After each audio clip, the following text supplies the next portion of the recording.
So now let's talk about those 50 framework objectives that we want your feedback on. First, let's go back and look at the activities and the campaign segments that we've been advertising that we're going to do. And there's a lot of solid, good work going on in there. There's nothing wrong with them. Those campaign segments are valid. They show how we're going to be doing analog activity on the lunar surface and how that helps us with the Mars mission. But if we're not careful and staying too much on that capability-based framework, it could look as though we're just going to Mars to do some science for one mission and coming home, and that's it. That's the end of the story. When we all know that's not it. There's got to be an overarching goal. Remember, we had these underlying whys, the answer to the question of why, the motivating activities that we want to support for our citizens. And so if we aren't careful, we look and we don't have that wireframe of the ultimate goal and the architecture that goes around it. Again, just looks like a cloud pattern of things that we're putting together. So we're trying to avoid that. So we want to define what that goal is, what the rightmost thing is in our architecture as we architect from the right. What is our ultimate objective? And Deputy Administrator Melroy, in cooperation with the rest of NASA leadership, defined that goal. It is to create a blueprint or framework for sustained human presence and exploration throughout the solar system. And so with that and asking the mission directors to challenge her on that, we arrived at that as the goal. And then she further challenged the mission directors to come up with that first top level layer of objectives as you come left off of that rightmost goal.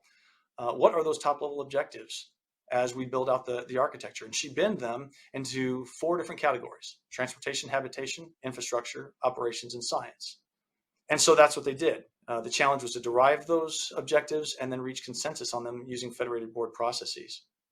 But to reach consensus on those objectives, we first had to scope them properly, because that's a very broad goal that we're after, to do something throughout the solar system.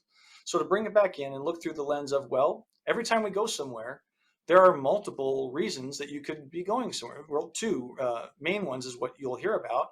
Some people say that the whole reason to go somewhere is to have presence there. Other folks will say the only reason to go somewhere is to practice for the next step. I submit that every domain we enter, including a planetary body, we're doing both. If we want to have a blueprint for sustained human presence and exploration throughout the solar system, we have to do both to achieve that goal. We did it in Leo. We're going to do it here as we go on to the next domains. So to bound this scope, what we did to make it more digestible is we did both reasons for the moon, both presence as well as practice for the Mars demo, and then the Mars demo itself. Keeping in mind, we're doing a demo.